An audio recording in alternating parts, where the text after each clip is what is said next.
Haleluya. Haleluya. Haleluya. Zamuri Uganda dusuzanye twese mu izina rya Yesu. Mwaramutse. Imana ibamugisha mu izina rya Yesu. Shimira Imana yuko yongeye twemerera yuko twongera kubyuka turi bazima. Imana ishimwe cyane. Ibintu bikomeye kandi Imana yaturwanira bikomeye ko buriya majoro aberamo ibintu byinshi. Ahubwo turashima Imana yuko yabaye ikorande rwacu ikaturinda. Imana ishimwe. Reka turirimba umuririmbyi wa 35 mu ndirimbo z'agakiza twese duhagurutse. 35 mu ndirimbo zo mu gakiza. Urengero ni Yesu wanyuze ko.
Haleluya.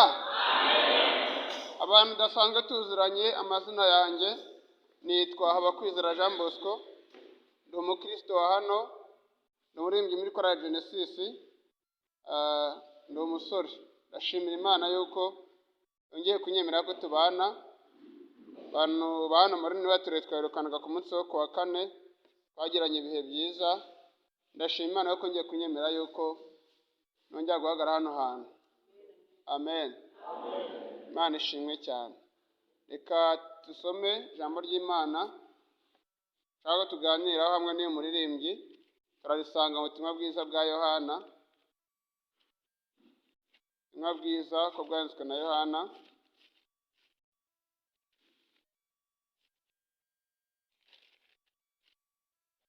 Igice cya mbere umurongo wa 12.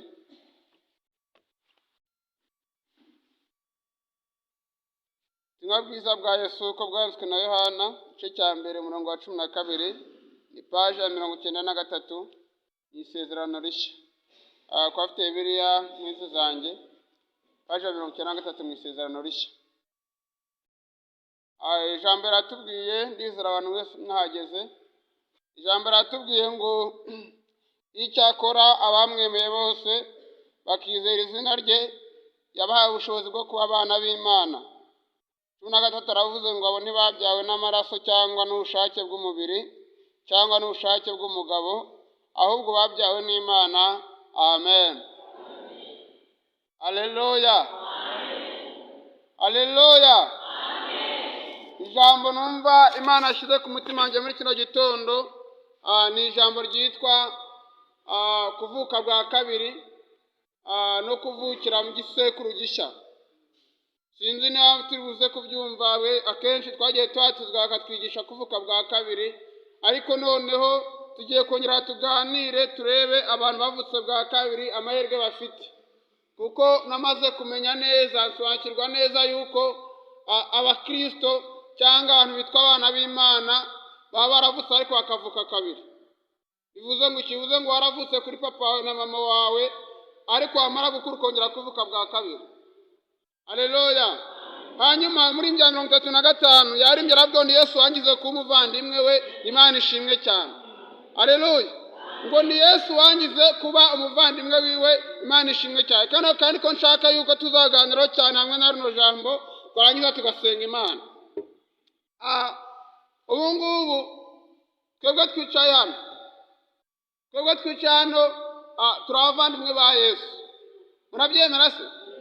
Twese turi abavandimwe ba Yesu. Imana ishimwe cyane. Mwari mubizi twese turi abavandimwe ba Yesu, sibyo? Turavukana, turi umwe mu Mana. Kuko Yesu igihe kimwe yagize kuba ari mu rusengero arimo avuga ubutumwa bwiza, hanyuma ngo baza kumubwira ngo mama wawe ndetse na bene so baragushaka. Bo bari baje kumushaka, nabo bavukanaga mu nda, harimo barumuna we wenda na bashiki be, ariko Yesu garaje arabwira ngo bene data nabangaba turi kumwe hano. Bivuze ngo iki bene data ni bano turi kumwe mu rusengero, bakiriye agakiza bakakira Imana muri bakavuka bwa kabiri. Abo ngabo nibo bene data mfite. Bivuze ngo iki, bivuze ngo twebwe twakiriye agakiza turi bamwe na Yesu. Yesu ni umuvandimwe wiwe. Hanyuma muri mbye arabishirwa aravuga ngo ni Yesu wangize ku muvandimwe we. Imana ishimwe cyane. Haleluya. Hanyuma turavandimwe ba Yesu, hanyuma data dufite n'umwe yitwa Imana. Amen. Twese tuvuka hamwe. Yesu ni umwana w'Imana, natwe turi abana b'Imana. Bivuze ngo twese turi bamwe muri we. Imana ishimwe cyane. Hanyuma Yohana arandika aravuga ngo yahereye ku murongo wa mbere, aravuga ngo mbere na mbere hariho jambo, ngo kandi ijambo yahoranye n'Imana, ngo kandi ijambo yari Imana. Aravuga ngo mu byaremwe byose nta kimwe kitaremwe nawe. Hanyuma arakomeza ageze kuri kino gice cya 12 cyangwa tuganiraho cyane, aravuga ngo icyakora bamwemeye bose bakizera izina ryiwe, aravuga ngo yabaye ubushobozi bwo kuba abana b'Imana. Nazi mbabwira ngo ndashaka tuganira ku ijambo ryitwa kuvuka bwa kabiri. Ubundi ngewe aho navukiye iwacu, navutse kuri papa na mama bisanzwe, ariko ntabwo natekerezaga ko nzongera kugira ukundi kuvuka bwa kabiri. Rero kuri kuvukira kuri papa na mama, navukiye mu gisekuruza cy'iwacu mu mubiri. Sizira turubuza kubyumva. Navukiye mu gisekuruza cy'iwacu mu mubiri kwa papa na mama wanjye bambyara, ariko mvukira mu gisekuruza cy'iwacu mvuka kubiri, mvuka n'akana kagahinja gatoya, ndavuka ngenda nkura kugeza isaha ndabona gutya, sibyo? Ariko maze gukura hanyuma biba ngombwa yuko nongera kuvuka. Hanyuma mbere nkivuga kuri papa na mama, icyo gihe nari nemerewe gukora icyo nshaka, sibyo? Nari nemerewe gukora icyo nshaka, bivuze ngo nari nemerewe kunywa inzoga, nta kintu byari bintwaye, gusinda nta kintu byari bintwaye, kwiba nta kintu byari bintwaye, kubeshya nta kintu byari bintwaye, uburiganya nta kintu bwari buntwaye, n'ibindi byose bigiye bitandukanye nta kintu byari bintwaye, kuko naravukiye muri kamere y'umubiri kwa papa na mama, nari nyiri muri kamere z'imiryango y'iwacu. Haleluya. Icyo gihe nari ndi muri kamere, nari ndi muri karande z'imiryango y'iwacu. Naravutse ariko mvukira hano ku isi mu mubiri, mvuka bw'ubushake bwa data ndetse na mama, mvuka bw'ubushake bw'umubiri. Rero icyo gihe nta n'ikintu na kimwe cyambuzaga ngo ekore iki ngiki, kuko byose nari mbyemerewe, nta cyayimbuzaga na kimwe. Ariko noneho Yohana ageze hano aravuga ngo icyakora turi abana b'Imana. Haleluya. Abamwemeye bose bafite ubushobozi bwo kuba abana b'Imana. Maze gukura njyewe ubwo nagiye ntangubamyeho gatoya, nagize imyaka 15, nshobora kujya mu kabari nkatanga saa 8 z'ijoro. Urumva ko nta kintu byari bintwaye. Ubu ngumba ngeze hehe? 15 yanjye natanga saa 8 z'ijoro, naraye mu kabari nko muri weekend wera, kuko kuwa gatandatu nkataha ku cyumweru nka saa 8 z'ijoro, cyangwa nkagenda ku cyumweru nka saa 8 nkongera gutanga saa 8 z'ijoro. Urumva hari ikintu byari bintwaye se? Nagize imyaka 14 maze kumenya ukuntu umuntu agura urumogi. Icyo gihe nari nyiriye, nari ndi muri kavukire y'umubiri. Imyaka yanjye 14 maze kumenya ukuntu umuntu agura urumogi. Uriya urumogi ntabwo umuntu agenda ntawe yakurugura nk'ibintu bisanzwe. Twari tuzi system baruguriramo kandi bigacamo neza. Hanyuma umuntu urushuza akamenya yuko ari kushaka. Hanyuma iyo myaka yanjye nari nzi ukuntu baroringa urumogi, nari nzi ukuntu barunywa. Ibyo byose nari maze kubimenya, maze kubisobanukirwa. Sibyo? Icyo gihe nari ndi hehe? Icyo gihe nari ndi iwacu mu mubiri, muri kavukire ya data na mama. Aho niho nari mpagaze. Bivuze nta kintu cyambuzaga ngo ikore iki cyangwa igira gutya. Haleluya.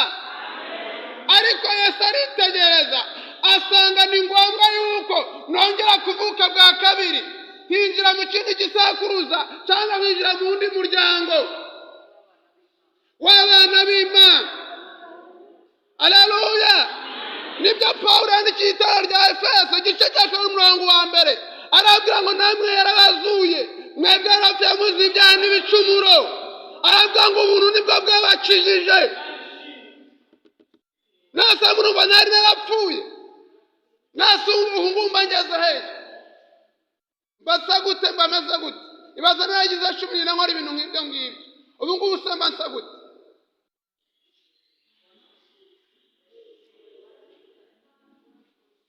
Sinanjya gusongera nawe witekerezeho, wibuke ubu ngubu umeze gute? Twari twarapfuye, nta manurema twari dufite, ntayo. Njye numvaga yuko kera hari akantu bajyaga twigisha tujya muri katolike, kajya gakunda gusirikira mu bantu benshi kakavuga ngo mu ijuru tugira mu ijuru akantu kamwe gatoya konyine wakoze abaho kazaguhesha ijuru.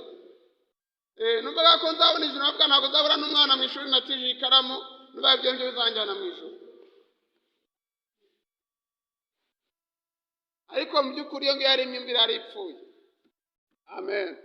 Mu by'ukuri icyo gihe nari ndi umupfu, kuko nari ndi mu byaha, nari ndi muri kamera y'iwacu, nari ndi muri karanda y'iwacu. Ariko Yesu amaze kunyitegereza abona yuko ari ngombwa, nubwo nari naravutse bwa mbere, ariko abona yuko ari ngombwa yuko ngomba kuvuka bwa kabiri. Nibyo Yohana yanditse, aravuga ngo bakundwa ubu turi abana b'Imana. Aravuga ngo ariko uko tuzasa ntabwo kwari kwerekana, ariko Yesu niyerekana. Twese tuzahindurwa, tuzasa nawe. Ariko ntabwo tukiri mu isi, turi abana b'Imana. Haleluya. Turi abana b'Imana, twavutse bwa kabiri. Reka mbabwire, umuntu wavutse bwa kabiri hari ibintu adakora. yavutse bwa kabiri hari imigendere ugenda, hari inda rureba, hari ukuntu ubusa, hari ukuntu wambara, mbese buri kimwe cyose hari imiterere uba ufite.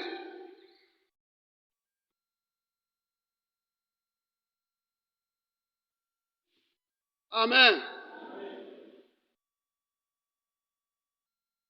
Pawulo yarabyanditse abwira itorero ry'Abagalatiya igice cya 20, arabwira ngo nyamara ubu ngubu si njyewe uriho, ahubwo ni Kristo uriho muri njyewe. Bivuze ngo iyo umuntu amaze kuvuga bwa kabiri, icyo gihe ntabwo aba akigenga, ntabwo aba akitwara we ubwe, ahubwo Kristo uba uri muri we niwe umutwara. Kandi reka mbabwire, umwana agomba gusa na se, kandi umwana agomba gufata imico ya se. Mfite icyacu kandi muri ibisasi gakizwa ariko agakizwa nabi. Haleluya, haleluya. Nagira mbabwira ngo turi abana b'Imana, kandi ikamera ko abana b'Imana cyagize kuzagishasha twavukiyemo. Nagira mbabwira ngo umuntu ukirimo hari ukuntu yitwara, hari ukuntu agenda, hari ukuntu asa. Dusigaye dufite ikibazo mu rusengero cy'uko abantu basigaye baza mu rusengero ariko bakaza mu rusengero batari bagiraho ikigero cyo kuba abana b'Imana ba nyabo. Kandi umuntu agasanga ari gusenga, ari kubwira Yesu ngo ngirira gutya, ngo ngirira gutya, ngo reba ibi ngibi, akamera nk'abandi bakurikiraga Yesu bakurikiranye imigati n'amafi n'imitsima. Ariko dukwiriye kumenya yuko umwana w'Imana agira ukuntu asa, umwana w'Imana agira ukuntu agenda. Umwana w'Imana mbese agomba gusa na se, uko se akora, uko se agenda, ibyo se ashaka nibyo uwo mwana agomba kuba ari byo. Haleluya, haleluya. Ubu ntabwo tukiri abacu ngo twigenge, ko Pawulo yavuze, ntitukiri abacu ngo twigenge, ahubwo twinjiye iwacu, twinjira mu bumana, twinjira muri Kristo Yesu. Aho ngaho niho dukwiriye kuba, niho dukwiriye, mbese ibyacu byose ntaho ngaho bikwiriye kuba, ntaho ngaho dukwiriye kubisanga, nta handi hantu aho ngaho. Kandi ugasa na so, niba uri umwana w'Imana ugomba gusa na so. Ukwiriye gutunga Yesu muri wowe mu mutima wawe, akagenda akagumamo, akagenda akabamo, akagenda agaturamo, ugasa nawe. Imikorere yawe ikaba nk'uko Yesu ashaka, imivugire yawe ikaba nk'uko Yesu ashaka, mbese buri kintu cyose kiri muri wowe akaba ari cyo guhimbaza izina ry'Imana. Haleluya. Icyo nashaka kubabwira wagira mbabwire ngo ntabwo tukiri abacu ngo twigenge, ntabwo tukiri abacu ngo dukore ibyo dushaka. Ubu ngubu twinjiye mu kindi gisekuruza cyangwa twinjiye mu wundi muryango mushyashya. Haleluya. Twinjiye mu wundi muryango mushyashya w'abana b'Imana. Rero reka dusome irindi jambo ritoya riri rwandiko Pawulo yandikiye itorero ry'i Roma, igice cy'8 umurongo wa 32, ariryo dusorezaho, hanyuma dusenga. Aravuze ngo 8:32, aravuze ngo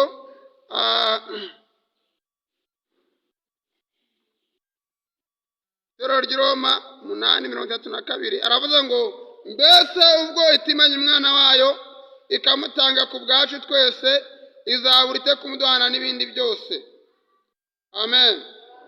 Haravuze ngo mbese ubwo itimanye umwana wayo ikamutanga ku bwacu twese, izabura ite kumuduhana n'ibindi byose. Amen. Haleluya. Muri iyi minsi abantu benshi turi gushaka Imana, kandi abantu bashaka Imana nanjye ndimo. Ariko ibintu by'Imana, bino bintu bya Yesu ntabwo Yesu apfa kubitanga. Mwari mubizi? Ibintu bya Yesu ntabwo apfa kubitanga, kuko yaravuze ngo ntabwo nafata ibyo kurya by'abana banjye ngo mbihimbwe. Niko ijambo rivuga. Ntabwo nafata ibyo kurya by'abana ngo mbihimbwe. Bivuze ngo iki? Kugira ngo ibintu bya Yesu bihabwe, ari kondisiyo igomba kuba wujuje, hari n'urwego ugomba kubugezeho. dufite ikibazo cy'uko abantu muri iyi minsi turi gushaka ubutunzi mu by'ukuri bufatika bwo mu isi, ariko tugashika ikintu gikomeye. Uzi kandi usigaye tubayeho mu buryo bwo kwibagirwa yuko ejo cyangwa ejo bundi n'urupfu ruriho rwadutwara. Uzi kandi usigaye tubayeho tutagishaka ibyo kurya by'ubugingo, dusigaye dushaka ibyo mu isi cyane kurusha iby'ubugingo. Ariko mureke mbabwire, bino byo mu isi bagiye mbabwira ni by'igihe gitoya. Haleluya! Kandi nagira mbabwira ngo dukwiriye gutunga Imana muri twebwe, Yesu akaba muri twebwe. Njya mbwira hano nkababwira ngo bino bintu bya Yesu bisaba kugira ngo Yesu umuhe ibyo agushakaho, hanyuma ntaguhe ibyo ushaka. Amen. Yesu umuhe ibyo agushakaho, nawe aguhe ibyo ushaka.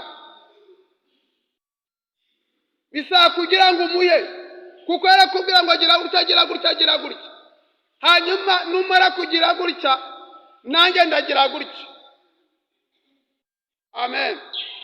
Pawulo yandikira itorero ry'i Roma arabwira ngo mbese ubwo itimenya umwana wayo, reka mbabaze.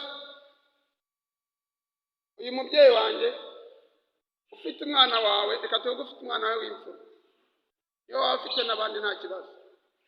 Hanyuma rwose njyamagara hano umwigisha ugafashwa, ariko mvuga ugafashwa ukumva uranezero, ukumva urafashijwe. Hanyuma bakambwira ngo nkagira ikibazo cyo kuvuga ngo Bosco agiye kujya muri gereza, agiye kumufunga n'urugero nanze, agiye kumaramo imyaka 5. Haleluya! Ugahagarara ukavuga ngo ntabwo mbyemeye ko Bosco afunga, aho ugira ngo mufunge umwana wanjye w'imfura. Urugero nanze sigoroshye, si ukumwica no kumfunga imyaka 5. Umwana wanjye w'imfura n'umufunge, hanyuma Bosco bitewe n'uko mbona n'ukuntu abwiriza neza mva nafashijwe, mbona n'umwana w'Imana rwose n'umufungo wanjye wasigara. Umubyeyi wankoreye icyo kintu ubwo bitabaho, harumva yabikora ngo abishobore, ngazamuye ikiganza avuga ati kana kajya gufungwa ntajyemo umwana wanjye, hanyuma wasigara imyaka 5 yonyine azagaruka. Harumva yabikora? Hanyuma se niba hari n'uwabikora akagira ubwo butwari, umuntu agukora icyo kintu, hari ikindi kintu yakwima? Hari ikintu gihari yakwima umuntu agukora icyo kintu? Hari igihari? Yakwima ibyo kurya se? Yakwima umufuka w'umuceri se? Yakwima akawunga se? Yakwima ibirayi se? Yakwima amavuta se? Yakwima imyambaro se? Yakwima inzu ifite se? Yakwima aho kuba? Ntabwo byakunda. Hanyuma none ubwo Yesu yatanze umwana, ubwo Imana yatanze umwana wayo, akajya ku musaraba agakubitwa akabambwa ku bwacu, niko birivuze. Mbese ubwo yakoze ibyo ngibyo, izabuzwa n'iki kuduhana n'ibindi byose dukeneye? Bivuze ngo ikintu dukeneye ni ugusobanukirwa. Ubwo Imana yatanze umwana wayo ku bwacu, ku bwanjye nawe, mbese ibindi byose dukeneye izabuzwa n'iki kubiduha?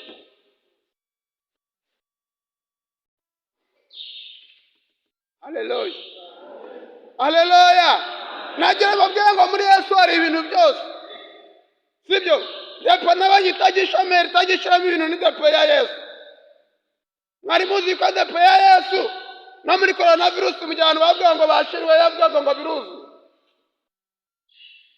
Haleluya! Mwijuru bihora bipanze, ahubwo twebwe dukeneye kondisiyo yo tubona ibyo mu ijuru, kuko ntabwo bipfa guhabwa buri wese. Muzi ko muri korona umuntu akavuga ati njyewe numva nta kintu nsigaranye ku mufuka, nta n'igihumbi gisigayeho. Abandi akavuga ati rarasa gisigayeho, kuri konti byanze, mu nzu nta kintu gihari, nta birayi, nta mavuta, nta sukari, ntaki. Ariko wapfukama hasi wahamagara ijuru ikavuga ati windi kumwe nawe, avuga wigira ubwoba ndakugaburira. Haleluya! Mwari muzi ko muri korona n'abantu batazi Imana begera Imana agatangira gusenga bitewe n'icyo abonaga byanze. Haleluya! Mu gihe leta iri kuvuga ati ni ukuri ibigori n'umuceri biri kugenda biba bikeya, ariko ijuru ikavuga ati ni ukuri biracyadetse nimuzi. Ese ntitwariye ntitwanyweye ntitwagize gute? Imana yakoze ibintu n'ibitangaza. None se ubwo yakoze ibyo ngibyo, ubwo mufite n'ubwiki. Icyo mukeneye ni ugusobanukirwa ko muri abana b'Imana, mukagenda nk'uko abana b'Imana bagenda, mukagenda muri kondisiyo z'abana b'Imana, ahasigaye muri kuguhamagara ijuru. Haleluya! Ijuru nta kintu ribuze, nta na kimwe. Mana ishimwe. Haguruka dusenge.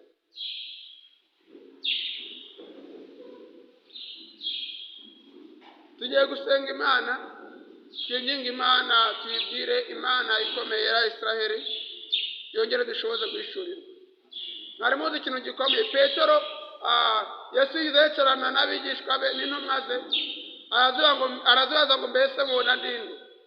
Hanyuma abigishwa bagenda bamubwira amagambo agiye atandukanye, arababwira ngo tubona uri Eliya, abandi twumva bavuga yuko uri umuhanuzi w'amaraso yaturutse mu ijuru, abandi baravuga ati tubona uri Yeremiya. Mbese bavuga abantu zigiye batandukanye n'abantu bose bazi bagiye bakomeye.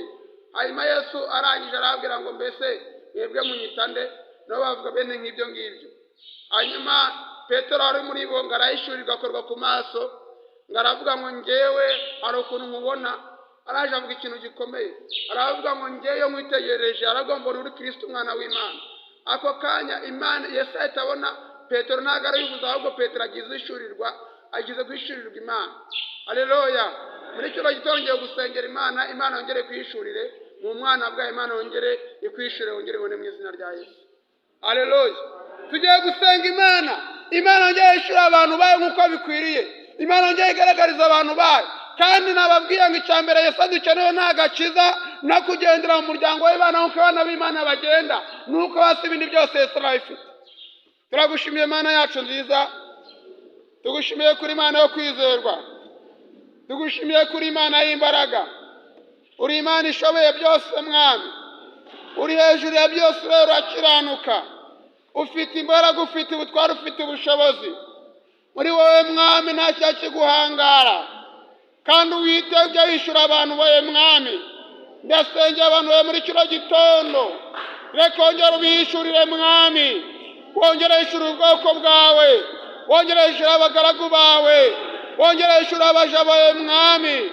Ndabingingiye Mwami ngo ubagire neza, ukuboko kwawe kwiza kubane nabo, imbaraga zawe zibane nabo, ubutware bwawe bubane nabo.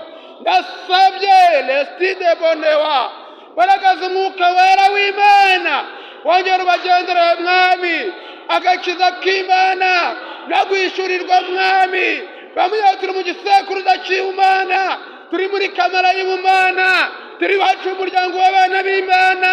Aho ngaho Mwami udushoboza gukora ibyo ushaka, udushoboza gukora ibyo ushima, udushoboza gusa nawe, udushoboza kubaho Mwami mu buryo Uwiteka wishimira kandi ushaka Mwami. Turagushimiye Uwiteka, turagushimiye kuri Imana y'imbaraga, turagushimiye kuri Imana ishoboye byose, turagushimiye kuri Kristo mwiza, urakoze Uwiteka, ni mu izina rya Yesu Kristo Yesu, amen amen. Dukora Imana twishimire.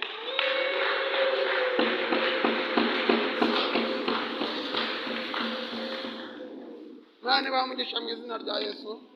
Uyu papa mpira w'umukara we turi kurebana, wowe turi kurebana papa, wowe turi kurebana. Imana yambwiye ngo Imana igukomeye, Imana ikomeye ku buzima bwawe.